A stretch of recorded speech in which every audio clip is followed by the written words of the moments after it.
लिखेंगे आप पुनर्बलन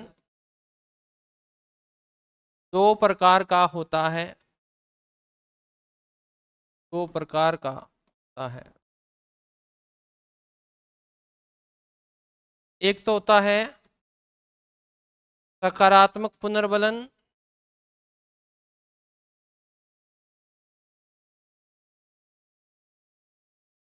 सकारात्मक है पुनर्बलन, और एक होता है नकारात्मक है पुनर्बलन।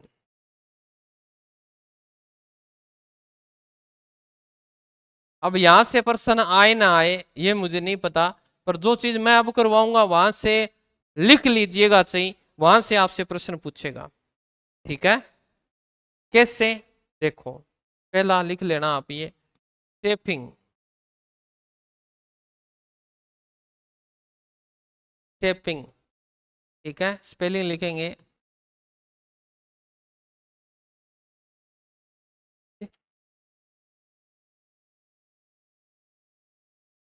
हाँ शब्दावली है इसकी, शेपिंग। इसे बोलते हैं हिंदी में ढलना, या हिंदी में इसे बोलते हैं रूपायतन,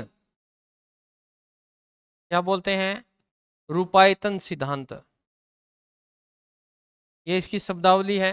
यहां से प्रश्न वो पूछेगा क्या होता है ये बताओ।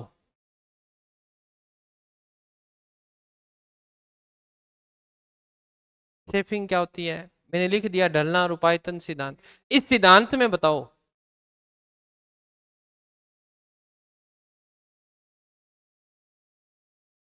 अब मैं बता देता हूं, आप इसको ट्रिक से याद रखें, आप भी रख सकते हैं, आप भी रख सकते हैं। एक ट्रिक है, वो आपको भविष्य में कभी ये प्रश्न गलत नहीं होने देगी। वैसे तो आप रट्टा लगाओगे तो रट्टे में भूल जाते हैं। ये शब्द किससे मिलता है, ये शेपिंग है, सेविंग नहीं है। पर मिलता किससे, सेविंग से मिलता है। और आदमी सेविंग कैसे करता है, डेली करता है ना, डेली तो करता है। सही करता है या गलत करता है, सही करता है। कहते हैं मंदिर के सामने कचरा नहीं होना चाहिए, सही बात है, क्या होना चाहिए। अपना जो घर का पूजा घर होता है उसके सामने कभी कचरा होना चाहिए क्या। माँ सरस्वती कहाँ विराजमान होती है, मुख पर। तो मुख क्या है, मंदिर है। तो मंदिर के सामने दाढ़ी मूंछ ये होनी नहीं चाहिए, ये कचरा है। तो उसकी डेली क्या करनी है, सेविंग कर। एक ट्रिक बता रहा हूं याद रह जाए तो, डेली क्या, क्योंकि किसी देवताओं की दाढ़ी नहीं थी, ये देखो दाढ़ी किसके हुआ करती थी, राक्षसों के हुआ करती थी। राक्षसों के सभी की दाढ़ी मुंह हुआ करती। ये मत सोचना कि गुरु जी आपने भी, मैंने अभी यहाँ आया था मान यहाँ जयपुर तभी कटवाई है, इतनी इतनी बड़ी थी, मैं राक्षस था परंतु बदल गया। पर सेविंग का अर्थ होता है प्रत्येक सार्थक। अब मैं इसकी लाइन बता रहा हूं, समझाने का, माइंड में फिट करने का प्रयास कर रहा हूं, हो जाए तो बहुत बढ़िया बात है। कि प्रत्येक सही और सार्थक अनुक्रिया के बाद दिया जाने वाला पुनर्बलन क्या कहलाएगा, शेपिंग। और शेपिंग का अर्थ होता है डेली करनी होती है, प्रतिदिन। और कैसी, सार्थक, ऐसा नहीं कट लग जाए ये वो, आधे काट लिए आधे छोड़ दिए, नहीं ऐसा नहीं। तो याद रखना प्रत्येक सही व सार्थक अनुक्रिया या के बाद दिया जाने वाला पुनर्बलन क्या कहलाएगा, सार्थक के बाद। अब आएगा चेनिंग आगे, शब्द क्या है, दोनों सेम है और यही कंफ्यूज करवाएगा आपको वो। तो याद रखना सेविंग डेली, कौन सी, सार्थकता की। चलो पहले इसको लिखो, फिर अपन आगे बढ़ी पे लिखते, लिखो प्रत्येक सही, प्रत्येक सही व सार्थक अनुक्रिया के बाद, प्रत्येक सही व सार्थक अनुक्रिया के बाद दिया जाने वाला पुनर्बलन, के बाद दिया जाने वाला, दिया जाने वाला पुनर्बलन। ओके,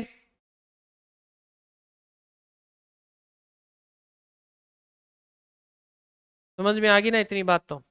अब दूसरी ये है चेनिंग। ठीक है, अब यहां लिखना है चेनिंग। चेनिंग को हम क्या बोलते हैं हिंदी में? श्रृंखला। सही लिखा है क्या? अब वो आएगा तुक्का, फिर तुम क्यों लगाते हो? तो सही लिखा है श्रृंखला ये। अगर मैं इसको इस तरह से लिखूं तो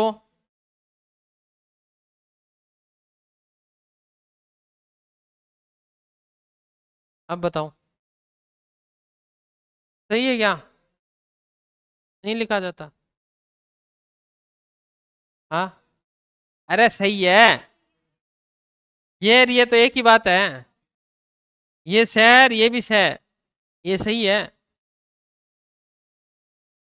मोबाइल है सबके पास, हिंदी टाइपिंग निकालना और इसको बनाने के लिए लगाना क्या लगता है? कौन सी की लगती है? कौन सी की लगेगी? लगा लो हिंदी में, अभी निकाल के देख लो। आपको ये दबाना पड़ेगा पहले, ये, फिर इसके हलंत लगाना पड़ेगा, री की मात्रा लगाओगे तो ऐसा लिख देगा अपने आप ही।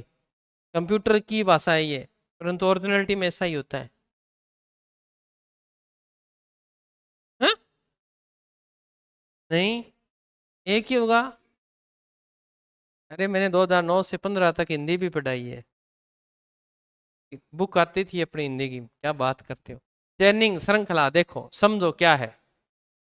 आप बहुत सारी अनुक्रियाएं करते हैं, सारी सही करते हैं, आप अपने घर पे जाते हैं, सारी अनुक्रियाएं सही, घर वाले कहते हैं वैसा सही कर रहे हैं, परंतु चेनिंग नहीं मिलती, पुनर्बलन नहीं मिलता। कब मिलता है? ध्यान रखना, जब अंतिम वांछित अनुक्रिया हो उसके बाद दिया जाने वाला क्या कहलाएगा? पुनर्बलन। अंतिम वांछित, और वहां क्या हो रहा था देखो, प्रत्येक प्रत्येक मीन्स आपने बहुत अच्छा काम किया और वो सार्थक है तो आपको हाथों हाथ क्या मिलेगी? टेपिंग मिल जाएगी। समझ में आई? ये तो कितनी मिल सकती है, परंतु चेनिंग तो एक ही मिलेगी। कब? आपके घर वालों ने आपको कहा कि बेटा तुम फर्स्ट ग्रेड लग जा। क्या लग जा?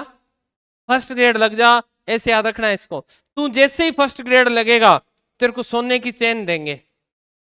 क्या देंगे? यानी घर वालों की अंतिम इच्छा क्या है? जब आप लग जाओगे तो आपको क्या मिलेगी? यानी अंतिम वांछित अनुक्रिया पर दिया जाने वाला पुनर्बलन क्या कहलाएगा? अब बताओ, चेनिंग से जोड़ा कि नहीं जोड़ा? यानी जब अंतिम, आपकी अंतिम घर वालों की ये इच्छा है कि आप नौकरी लग जाओ, और उस दिन हम आपको क्या देंगे, और जब वो आपको शाबाशी देंगे वो क्या कहलाएगा? चेनिंग कहलाएगा। है ना, दोनों में फर्क है। ये तो छोटे छोटे कार्यों के लिए दिया जा सकता है, स्टेपिंग तो डेली दिया जा सकता है, परंतु ये तो कभी कभार ही मिलता है। ओके, तो दोनों शब्दावली एक जैसी है कि नहीं है? पेपर में गलत मत कराना, पूछ सकता है वो, तो लिखिएगा इसमें। जटिल कार्यों को छोटे छोटे खंडों में होंगे होते हैं।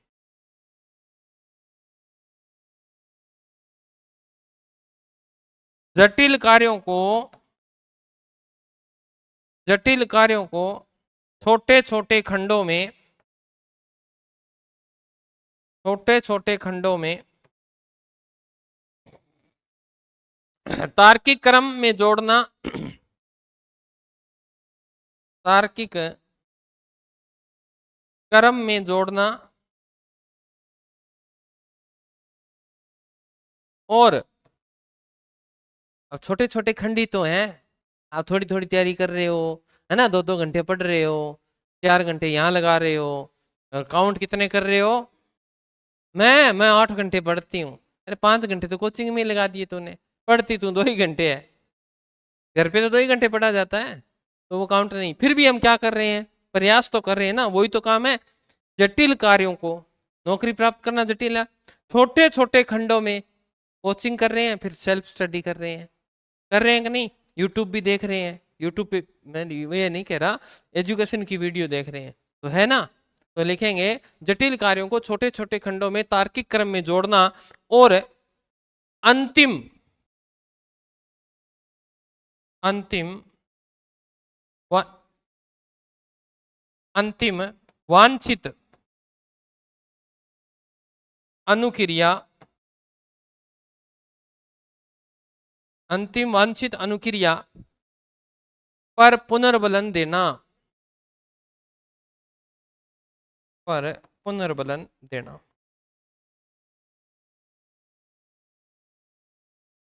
ये मेरी गारंटी है, कल स्टाम्प ले आना चाहिए।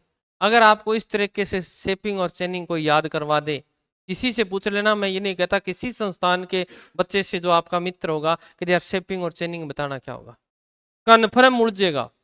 और आपको याद रखना है शेप क्या करनी है प्रतिदिन, यानी छोटे छोटे कार्य प्रतिदिन अगर करें और उनका सार्थक रिजल्ट निकले तो क्या देंगे।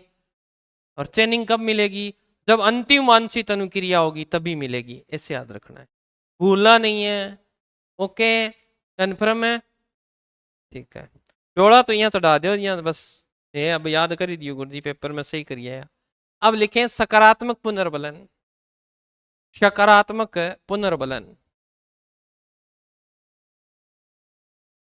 सर क्लास बंद कर दो, सर कौन से सब्जेक्ट पढ़ा रहे हैं। आगे लिख रखा है भावी शिक्षक। तू शिक्षक है ही नहीं बेटा, फिर तेरे को ये नहीं पता चल रहा कि ये कौन सा सब्जेक्ट है, तो फिर तू शिक्षक की तैयारी नहीं कर रहा, मेरे को तो ये लग रहा है। अरे साइकोलॉजी पढ़ा रहे हैं भाई, तैयारी नहीं कर रहा फिर साइकोलॉजी की है। चलिए, सकारात्मक पुनर्बलन में लिखेंगे वह पुनर्बलन, वह पुनर्बलन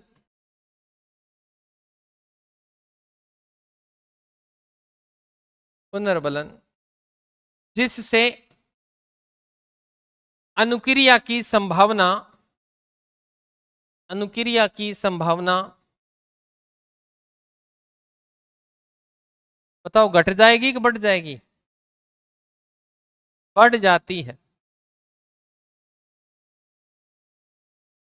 बढ़ जाती है।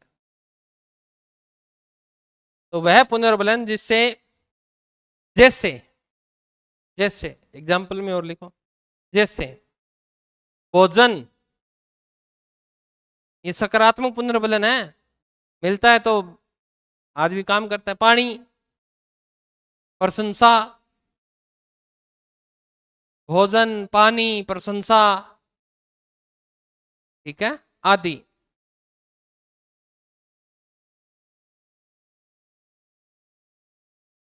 फिर नीचे वाले में लिखे नकारात्मकता में लिखे वह पुनर्बलन, वह पुनर्बलन जिसके हटने से,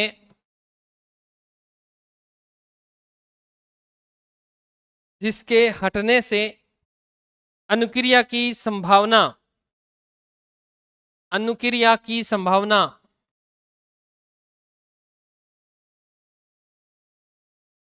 संभावना को शक्ति मिलती है, को शक्ति मिलती है,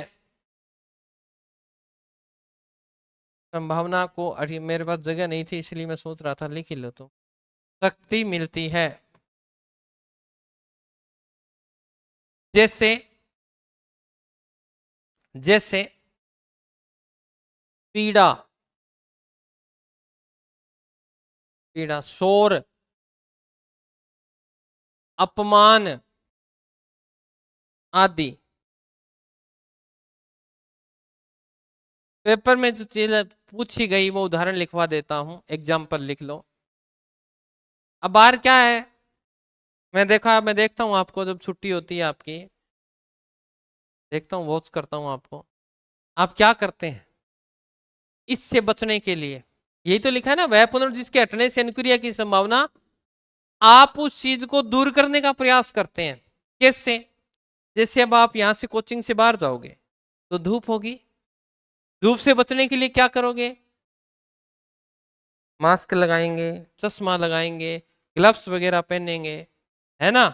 तो ये जो है वो नकारात्मकता को दूर करने के लिए आप क्या कर रहे हो, प्रयास कर रहे हो कि नहीं कर रहे। तो इसमें लिखिएगा, एग्जाम्पल आया था तीव्र धूप से बचने के लिए, एग्जाम्पल लिखना उदाहरण लगा के, तीव्र या तेज धूप से बचने के लिए चश्मा या छाते का प्रयोग करना।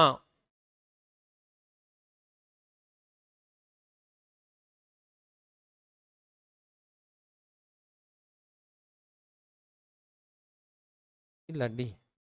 शिक्षा में महत्व,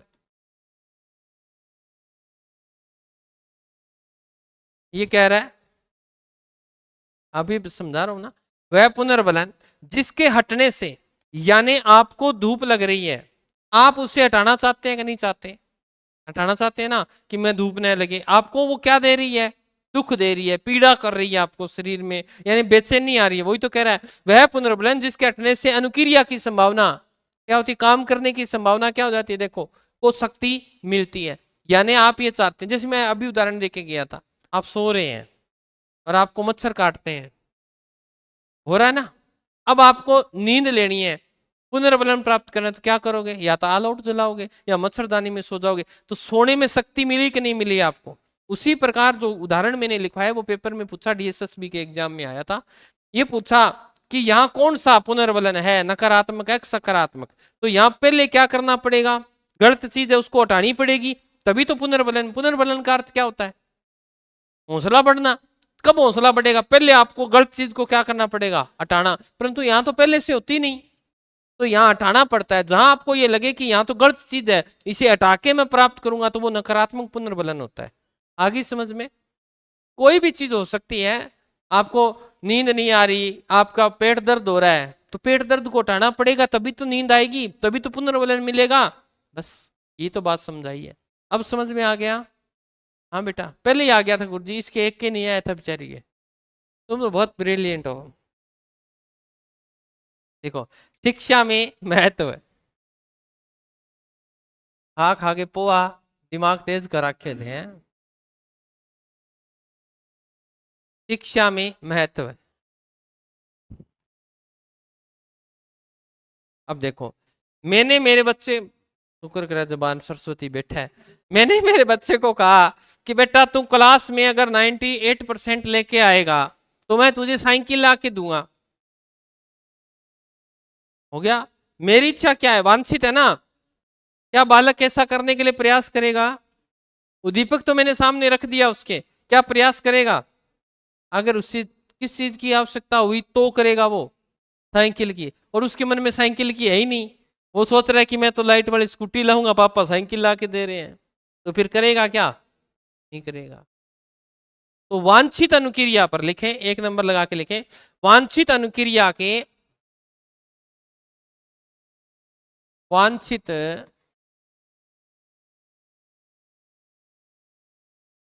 वांछित अनुक्रिया या अनुक्रियाओं बहुत सारी हो सकती हैं। वांछित अनुक्रियाओं के पुनर्वर्णीकरण,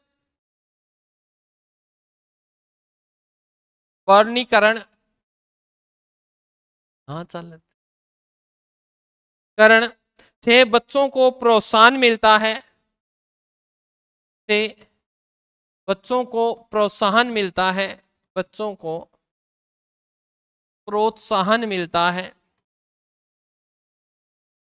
और बच्चे जल्दी सीखते हैं, और बच्चे जल्दी सीखते हैं।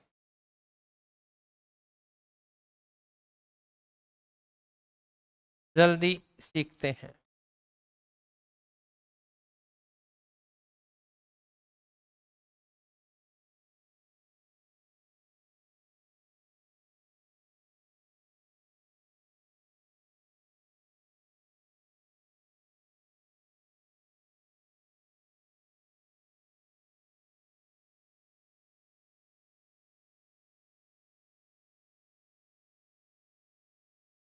2 नंबर लगा के लिखें, वांछित या अच्छे व्यवहार पर,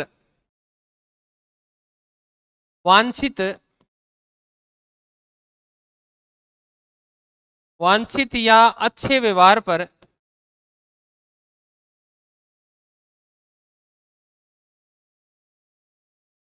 तुरंत पुनर्बलन देकर, तुरंत पुनर्बलन देकर कार्य की गति को, कार्य की गति को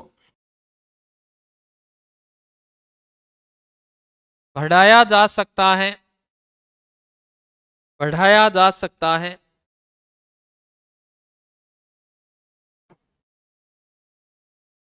देखो इस सिद्धांत से, तीसरी विशेषता, इस सिद्धांत से बालक में, इस सिद्धांत से बालक में अपेक्षित, जैसा आप चाहते हैं, एक उपेक्षित होता है, एक, दोनों शब्द उड़ जाते हैं ना, और पेपर में जरूर आते हैं ये साइकोलॉजी के। अपेक्षित व्यवहारगत परिवर्तन, मैं समझा दे दूंगा इसको, थोड़ा सा याद रखना इसको। व्यवहारगत परिवर्तन किया जा सकता है।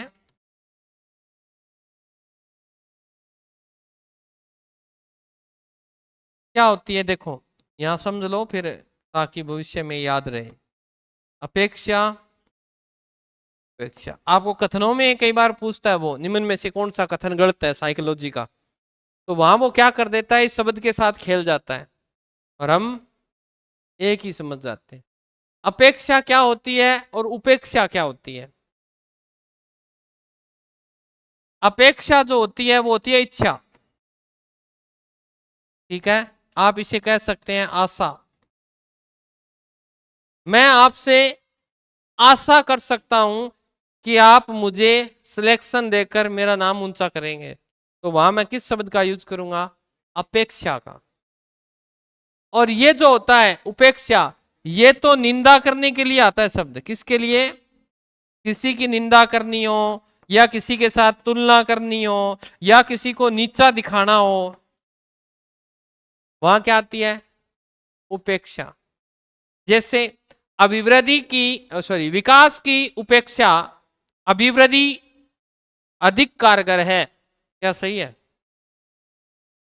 उपेक्षा का है मैंने, नहीं है ना, विकास ज्यादा जरूरी है कि नहीं है? छोटे छोटे इतने कितने लोग होते हैं, उनकी बुद्धि देखो आज किस लेवल पर है कि नहीं? क्या करता है?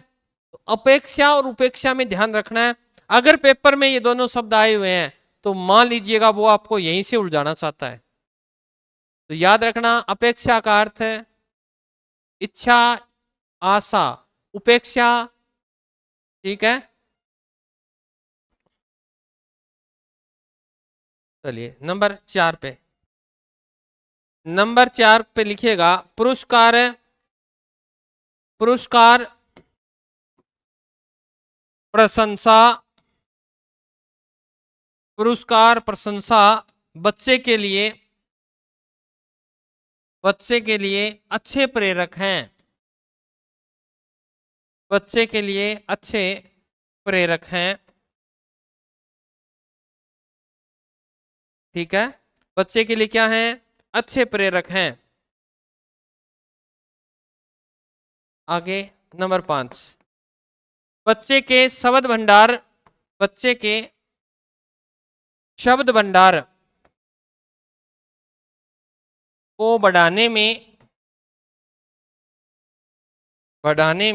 सहायक, क्या है सहायक? ये सिद्धांत जो है ना, ये बच्चे के शब्द भंडार को बढ़ाने में क्या करता है? सहायता करता है। ओके, याद रह जाएगा। कैसे करता है बेटा? कैसे करता है? आपने बालक को पढ़ने के लिए 10 शब्द दिए, अनुक्रिया, आपने कुछ नहीं कहा कि ये 10 शब्द याद करके आने हैं, मीनिंग हमसे याद करवाया करते थे। अध्यापक ये कहते थे तेरे को पेन दूंगा मैं, कहते थे क्या कभी? नहीं। तो हम याद करके आते थे, 10 नहीं तो हमारे 5 तो याद होते थे। 5 के लिए अध्यापक हमें सजा देते थे, देते थे?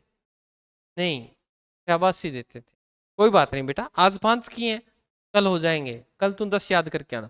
फिर 5 से कितने हुए? 6, 6 से 7। अध्यापक ने क्या किया? प्रशंसा की आपकी, ये देखो कितना बढ़िया बच्चा है, बहुत मेहनत कर रहा है, अच्छा प्रयास कर रहा है, एक दिन बेटा जरूर सफलता मिलेगी। तो 10 के, और एक समय ऐसा आता है बच्चे 10 के 10 शब्द याद करने। अगर अध्यापक उसी समय उसे नकारात्मकता की तरफ ले जाता, उसके हौसले को गिरा देता, क्या बच्चा पढ़ पाता?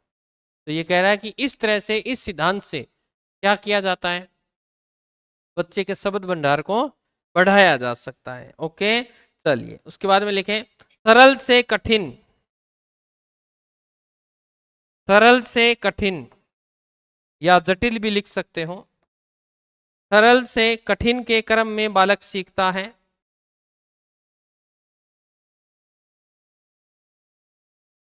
सरल से कठिन के क्रम में बालक सीखता है।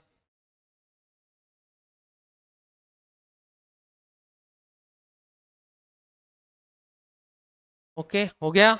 चल नेक्स्ट सिद्धांत लिखेंगे, हल का क्या नाम है, परबलन का सिद्धांत। हल का परबलन का सिद्धांत।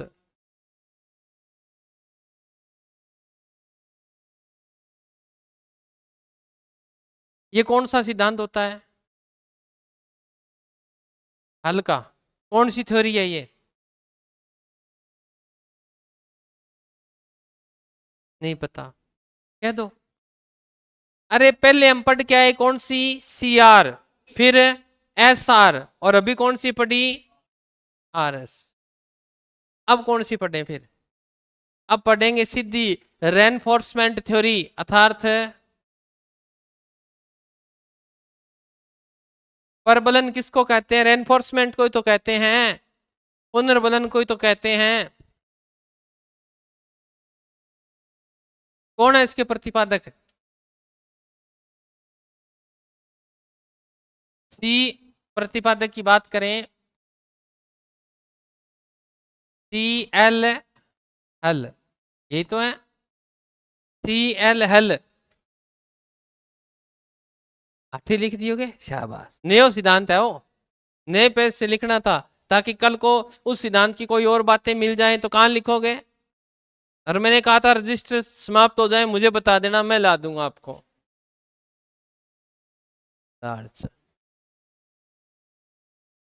अब ये क्या है देखो, ये हकीकत में इस सिद्धांत में जो बात कही गई है वो है चालक न्यूनता का सिद्धांत कहते हैं। क्या है समझिएगा, चालक न्यूनता का सिद्धांत क्यों कहते हैं? ये कहता है जब तक व्यक्ति को आवश्यकता होती है व्यक्ति तभी तक काम करता है। क्या सही बात है?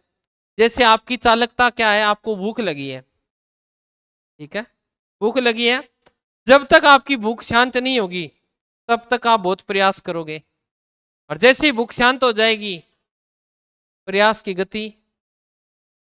अब आप रात को उठ उठ के पढ़ते हो ना, पढ़ते हो, और जिस दिन नौकरी मिल जाएगी पढ़ोगे, नहीं पढ़ोगे ना तो फिर क्या हुआ, कहाँ गई, कहाँ गया उद्दीपक, कहाँ गई अनुक्रिया? क्योंकि पुनर्बलन जो चालकता थी वो न्यून हो जाती है, और चालक न्यूनता का सिद्धांत ये कहता है कि यथार्थ का नियम है ये, इसीलिए इसे यथार्थ का सिद्धांत भी कहते हैं, वास्तविकता का सिद्धांत कहते हैं। आप भी ऐसे हो, मैं भी ऐसा हूं, जब हमारा स्वार्थ सिद्ध हो जाता है तो हम उस चीज को क्या कर देते हैं, त्याग देते हैं। त्यागते हो क्या? पेन है आपके पास, जब तक ये चल रहा है, जब तक ये आपका स्वार्थ पूरा कर रहा है तो आप इसे हृदय से लगा कर रखते हो, यहां टांगते हैं ना इसको, और जिस दिन ये काम का नहीं रहा अपने, उसी दिन इसे फेंक दिया जाएगा। ये यथार्थ नहीं है क्या, सत्य नहीं है क्या? आपकी चालकता क्या हो गई, न्यून हो गई, इसे चालक न्यूनता का सिद्धांत भी बोला जाता है। जो हल है वो क्या कहते हैं कि अगर किसी भूखे पशु को मैं पिंजरे में बंद रखूं तो कन्फर्म है वो क्रियाशील होगा। सही बात है, हम पीछे ये तो पढ़ के आए हैं, कुत्ता भूखा था, बिल्ली भूखी थी, था कि नहीं था? ये कहता है, ये कन्फर्म है, आधार वाक्य है इसका।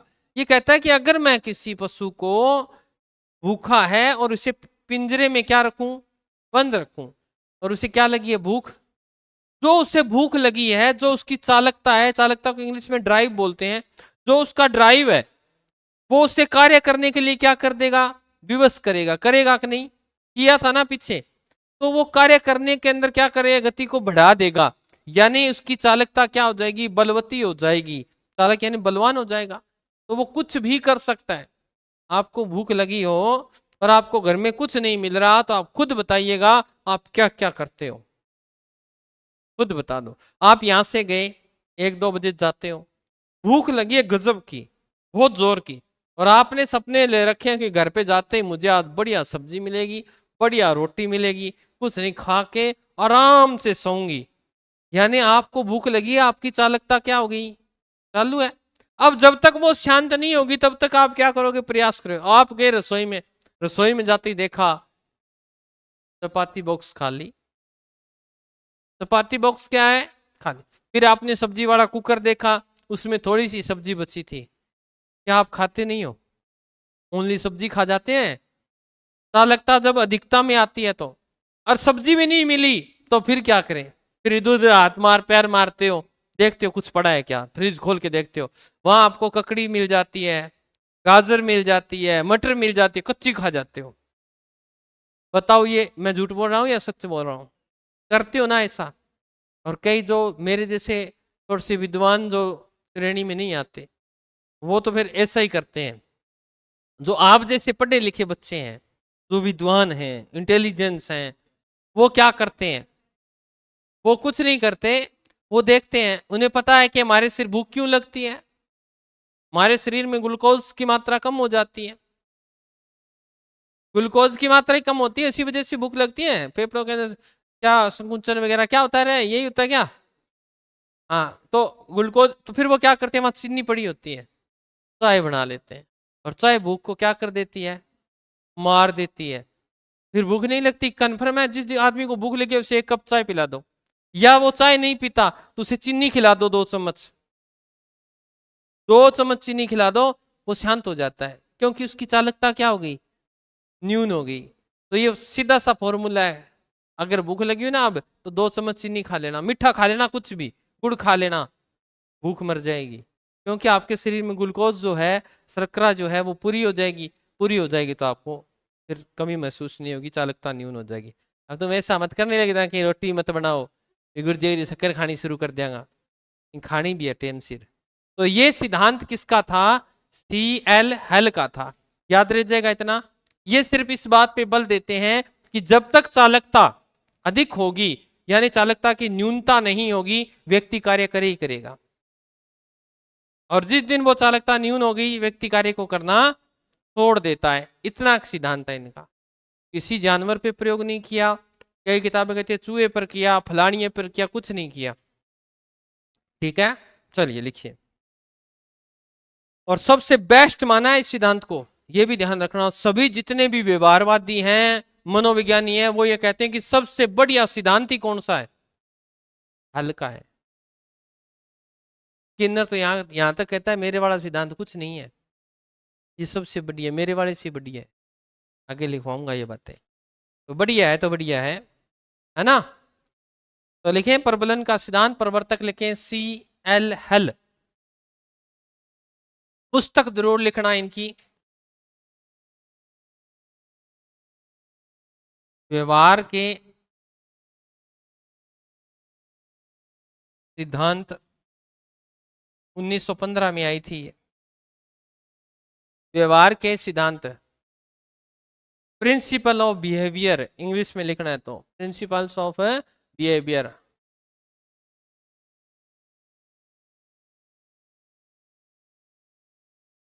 तो आती है तो सो जाया कर बेटा, नींद बहुत आती है तो सो जाया कर, चाय पीने के बाद नींद आती, पता नहीं आती होगी। अन्य नाम लिखें, अन्य नाम। पहला तो आपने लिख ही लिया, रेनफोर्समेंट थ्योरी पूरा लिखना है तो पूरा लिख लो इसको।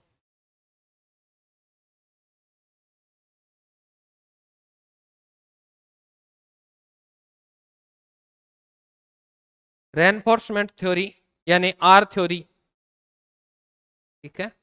दूसरा लिखेंगे नंबर 1, दूसरा क्रमबद्ध, क्रमबद्ध व्यवहार का सिद्धांत,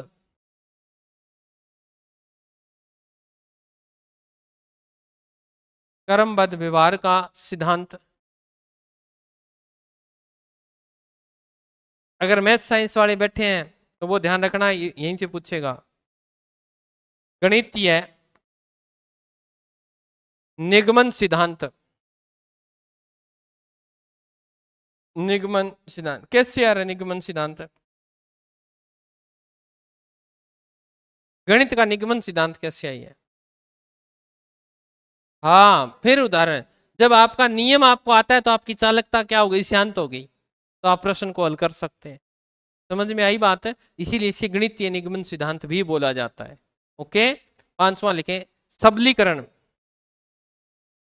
सबलीकरण मत लिख देना, सबलीकरण। सबलीकरण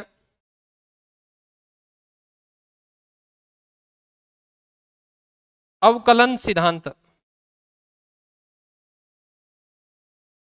अवकलन सिद्धांत। पांचवा लिखेंगे यथार्थ का सिद्धांत। यथार्थ क्या होता है? रियलिटी, यही तो होता है यथार्थ का, और कुछ होता है? रियलिटी होता है मेरे हिसाब से तो। हाँ, बिल्कुल आदर्श सिद्धांत कह सकते हैं बेटा। लगातार मैसेज करते हैं तब पढ़ते हैं, कोई बात नहीं। चालक न्यूनता का सिद्धांत लिखेंगे। चालक, चालक क्या अगर अंग्रेजी लिखनी है तो यहां लिख लीजिएगा बेटा, ड्राइव बोलते हैं इसको। चालक न्यूनता का सिद्धांत, ये किसने कहा है? ध्यान रखना, ये परिभाषा है किसकी? स्किनर की। वो कहता है हल का सिद्धांत चालक न्यूनता पर आधारित है। ये बात किसने कही है? स्किनर ने कही। ठीक है, के बाद में लिखेंगे प्रेरणा परवलन का सिद्धांत। प्रेरणा परवलन का सिद्धांत, ट्रिक से याद रखना भाई इसको। जहां बल शब्द आए वहां हल आएगा, जोड़ लो इसको, बल और हल ऐसे। ठीक है, फिर लिखें परिकल्पित निगमन सिद्धांत। परिकल्पित, परिकल्पित निगमन सिद्धांत। परिकल्पित निगमन सिद्धांत। फिर लिखें जैविकीय अनुकूलन का सिद्धांत। जैविकीय अनुकूलन का सिद्धांत। अब देख लेना जैविकीय का अर्थ क्या है, कि जितने भी जीव हैं दुनिया में जो सांस लेते हैं, पत्थरों की बात नहीं कर रहा, प्राणी की बात कर रहा, जितने भी जीव हैं वो अपना अनुकूलन इसी तरह करते हैं। जैसे शेर को भूख लगती है, उसकी चालकता क्या होती है? बढ़ जाती है। तो फिर वो प्रयास करता है किसका? शिकार का। फिर उसे कुछ भी मिल जाए खा लेता है, खाता है कि नहीं? और जैसे उसकी भूख शांत हुई, न्यून हुई चालकता, आराम से टिक के बैठ जाता है। होता है कि नहीं होता? आपसे किसी बच्चे ने काम निकलवाना हो तो पीछे पीछे घूमता ना, मम्मी ये कर दो, ये कर दो, मेरे को मैगी बना दो। जैसे मैगी बना दो बच्चा, हाँ, घिसी मम्मी, ऐसे कोई बात है। ठीक है ना? अब लिखेंगे हल का सिद्धांत, नई लाइन से लिखिएगा बेटा।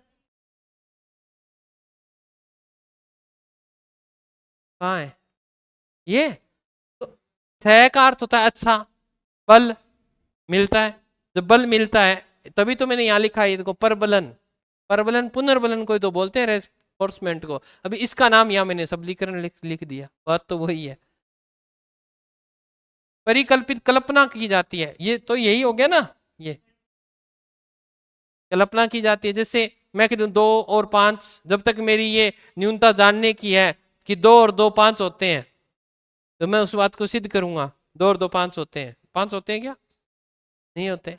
परंतु फिल्म बनी है 2 और 2 5, एक बीच में महिला भी तो आती है, 5 हो गए ना। आपके हाथ में कितनी उंगलियां हैं? दोनों में, दोनों में 10 है। आप किसी बालक से पूछ के देखना, आप कहना कि तेरे हाथ में कितनी अंगुलियां हैं। अब उसकी आप ड्राइव को जागृत करना उसके, वो कह देगा मेरे हाथ में 5 है। दोनों में कितनी है? 10। मैं 11 कर दूं? वो क्या कर दो, कैसे करोगे? अब वो आपके पीछे पड़ जाएगा, निकल करूंगा, नहीं नहीं आज ही करके दिखाओ। उसमें क्या हो गई? अब इच्छा जागृत हो गई। उसका ड्राइव क्या कर रहा है? कह रहा है कि जल्दी से पूछ कैसे होती है। फिर आप उसको क्या कहते हो? कर दे 11 क्या? फिर कैसे करते हो? देख बेटा ये कितनी है, 1 2 3 4 5 6 7 8 9 10, 10 ही है ना।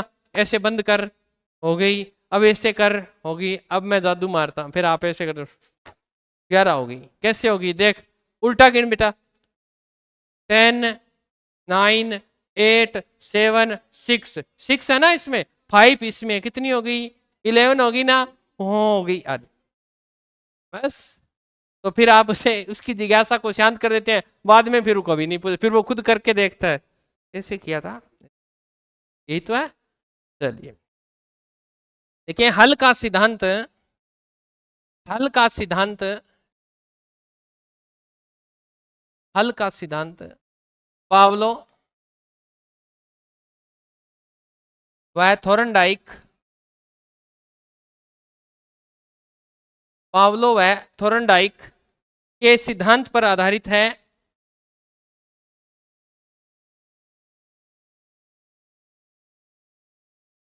ठीक है, हल का सिद्धांत पावलो व थोरनडाइक दोनों के सिद्धांतों पर आधारित है, क्योंकि वो कहता है कि दीपक नहीं मिलता तब तक आदमी काम करता है। और यही हुआ था, बताओ पावलो वाले सिद्धांत में क्या हुआ? कुत्ते को भोजन मिल जाता, क्या उसके बाद में उसके मुख से लार आती थी? तो चालक क्या हो गई? न्यून हो गया। मैंने स्पेशल कहा था कुत्ता कैसा होना चाहिए? भूखा। फिर दोबारा मैंने बिल्ली करवाई, तो बिल्ली को भी क्या रखा मैंने? यानी ड्राइव क्या था? तेज था उस समय। बिल्ली को जैसे ही मछली मिली, दोबारा प्रयास करेगी क्या? नहीं करेगी। जब उसे भूखा रखा जाएगा तो करेगी। वही तो कह रहा है ये। क्या कह रहा है? कि जब तक चालक की न्यूनता नहीं आएगी तब तक व्यक्ति क्रियाशील रहेगा, और जैसी चालक की न्यूनता आएगी व्यक्ति। तो ये दोनों सिद्धांतों पर आधारित हुआ कि नहीं हुआ? क्योंकि दोनों में क्या रखे थे हमने? भूखे रखे थे। अब नीचे लिखे नई लाइन से, स्किनर हल के सिद्धांत को, हल के सिद्धांत को चालक न्यूनता, स्किनर हल के सिद्धांत को चालक न्यूनता पर आधारित बताते हैं, चालक न्यूनता पर आधारित बताते हैं। यह अधिगम का, यह अधिगम का सर्वश्रेष्ठ, इसी के नीचे लिखना है, स्किनर मानता है यह अधिगम का सर्वश्रेष्ठ सिद्धांत है। यह अधिगम का सर्वश्रेष्ठ सिद्धांत है कि जब तक आदमी वही काम तब तक ही सीखेगा जब तक उसका वो स्वार्थ है पूरा नहीं हो जाए, जब तक उसकी चालकता न्यून नहीं हो जाए तब तक ही आदमी सीखता है। आपको पैसों की जरूरत थी, ठीक है, पैसों की जरूरत आदमी की जैसी पूरी हुई, आदमी उस काम को करना क्या कर देता है? धीरे धीरे कम कर देता है। करते हो क्या ऐसे? ऐसे ही होता है। आप कौन होते हो करने या नहीं करने वाले? जब आदमी की इच्छाएं धीरे धीरे पूरी होने लगती है, और जैसी इच्छा पूरी होती है फिर आदमी उस चीज को, शुरू में शादी के लिए कितना प्रयास करता है, देखो जैसे ही शादी हो जाती है फिर भागने लगता है, पूछता है तू पियर कब जाएगी, होता है ना। तो ये सब चीजें। अब नीचे इंपोर्टेंट करके लिखना,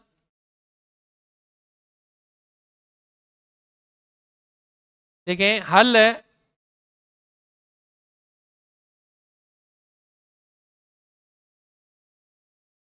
हल SOR,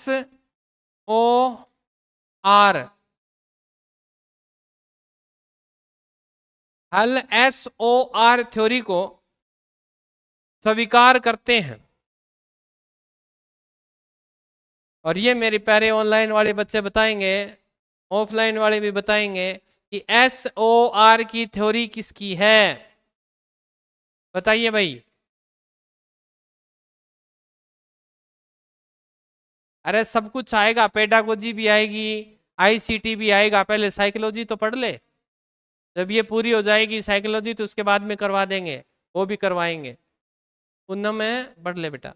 बताओ SOR की थ्योरी किसने दी थी? और मैंने कहा था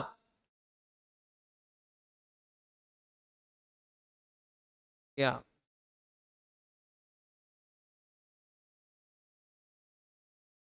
हाँ, किसने दी? शाबाश। हाँ, हाँ, किसने दी थी रे बताओ? अरे थॉर्नडाइक ने SR की थ्योरी दी थी। और यहां क्या लिखा है? फिर वही हो गया क्या, थॉर्नडाइक आएगा यहाँ पे तो। और मैंने कहा था यहाँ प्रश्न गलत करके आओगे तुम। एग्जाम जो होता है ना पेपर बनाने वाला, उनके सर पे बाल नहीं होते, अर्थात अनुभवी होते हैं, उन्हें पता है बच्चा कहाँ उलझेगा। क्योंकि तुम लोग बीच वाला वो नहीं पढ़ते, सीधा पढ़ते हो एसआर। एसआर तो थॉर्नडाइक है, और ऑप्शन में पहला ही दिया होता है थॉर्नडाइक। और फिर बाहर आके कॉलर हाँ ये मेरा सही है, ये थॉर्नडाइक। फिर अगला कोई कहता है ना, एग्जाम्पल टेम्पो में बैठते हैं पेपर देने के बाद, स्टेशन पे जाते हैं, तो यार इसका तो ये मेरे याद है यार, हमारे गुरुजी ने अच्छी तरह से याद कराया था। ऐसे थोड़ी होता है। फिर वो धीरे धीरे जब स्टेशन की तरफ या बस स्टैंड की तरफ बढ़ता है, फिर उसके माइंड में होता है यार लगता है गलत है। फिर वो धीरे से मोबाइल निकालता है, वहां टाइप करता है SOR, फिर देखता है आगे, इसका उत्तर तो वुडवर्थ था। कौन था? और बताया था 12वां संप्रदाय गत्यात्मक मनोविज्ञान, जिसकी तुलना गोली भरी बंदूक से की थी। अरे कितनी बार बताऊंगा तुम लोगों को, याद क्यों नहीं रखते तुम? पढ़ना शुरू कर दो ताकि सिलेक्शन हो जाए। मत धोखा दो घर वालों को, है। और फिर आगे से ऐसी गलतियां और करने का भी आप चांस देते हो। लिखो हल SOR थ्योरी के सिद्धांत, क्या लिखवा दी थी, लाइन होगी थी ना पूरी, हाँ, की थ्योरी को क्या करते हैं, स्वीकार करते हैं। अब क्या स्वीकार करते हैं, देखो ओ का अर्थ क्या था, ऑर्गेज्म। क्या था? ऑर्गेज्म क्या होता है? प्राणी की क्रिया होती है, कि जब तक प्राणी कब तक काम करेगा, जब तक उसे स्टिमुलस नहीं मिल जाता। यही तो कहा था उसने, नहीं कहा था क्या? उसने वुडवर्थ ने प्राणी की क्रिया पे बल दिया था, ये किस पे दे रहे हैं, वही तो काम ये इस पे कर रहे हैं। तो ये कहता है कि वो थ्योरी मेरे वाले से क्या है, मिलती है। फिर लिखें, वैसे कई विद्वान कहते हैं, कई किताबों में भी लिखा है, तो अपन भी लिख लेते हैं। हल ने चूहे पर प्रयोग किया और एक सूत्र का प्रतिपादन किया, और ये सूत्र कन्फर्म पूछेगा आपसे, क्योंकि पीछे के पेपर में इस सूत्र से एक प्रश्न पूछा था। लिखें, हल ने चूहे पर प्रयोग किया और एक सूत्र का प्रतिपादन किया।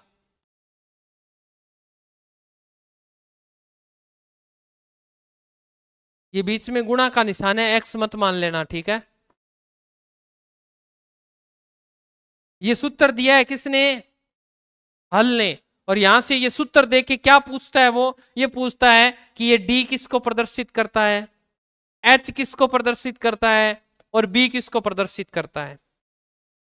अब लिख लेना यहां पे नीचे, बी से लिखना बिहेवियर, अर्थात व्यवहार, किसको प्रदर्शित करता है, व्यवहार को। बिहेवियर लिखना पहले, फिर बी को सीधे मैं लिख रहे व्यवहार ही लिख लियो। बिहेवियर, बिहेवियर का हिंदी में क्या बोलते हैं, व्यवहार। ये है ड्राइव, क्या है, ड्राइव अर्थात चालक। और एच से लिखना है हैबिट, और हैबिट क्या होती है, आदत। ये सूत्र दिया है, और यहां से प्रश्न पूछा गया है कि हल ने जो अधिगम का सिद्धांत का सूत्र दिया, उसमें डी किसको प्रदर्शित करता है, एच किसको प्रदर्शित करता है, और बी किसको प्रदर्शित करता है। तो याद रह जाएगी इतनी बात तो, क्या नहीं रहेगी? चलो लिखो हल, डेफिनेशन लिखो हल की, इसी के नीचे हल। सीखना, सीखना, हल की है ये, सीखना आवश्यकता की पूर्ति, सीखना आवश्यकता की पूर्ति की प्रक्रिया द्वारा होता है। सीखना आवश्यकता की पूर्ति की क्रिया द्वारा होता है।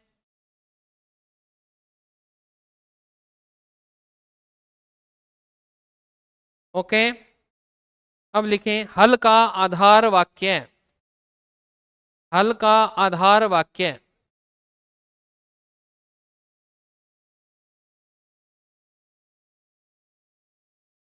हल का आधार वाक्य, ठीक है। तो आज हमने कौन से सिद्धांत पढ़े हैं, पक्का? थॉर्नडाइक का सबसे पहले थॉर्नडाइक के मुख्य नियम पढ़े थे क्या? तो मुख्य नियम आपको क्या है पता है, 3 है।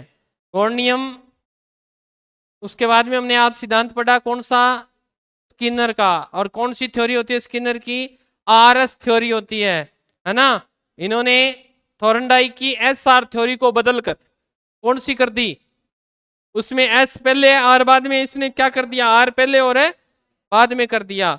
अब उन्होंने किस पे प्रयोग किया? चूहे और कबूतर पे किया था। उन्होंने पुनर्बलन अनुसूची पर बल दिया है, उस शब्द का प्रयोग किया है। चेनिंग और सेफिंग बताया था, सकारात्मक और नकारात्मकता बताई थी। उसके बाद में हमने पुनः अधिगम का सर्वश्रेष्ठ सिद्धांत पढ़ा जिसका नाम था परबलन का सिद्धांत। प्रतिपादक कौन थे? हल। और हल ने क्या क्या चीजें बताई हैं वो हमने नोट कर ली हैं सिद्धांत की। और अब मैंने लिखा है इसका आधार वाक्य, तो वो हम आधार वाक्य आज नहीं रखेंगे, आधार रखेंगे कल। तो मिलेंगे कल सेम टाइम सेम जगह, तब तक स्वस्थ रहें, मस्त रहें। जय राजस्थान, जय भारत।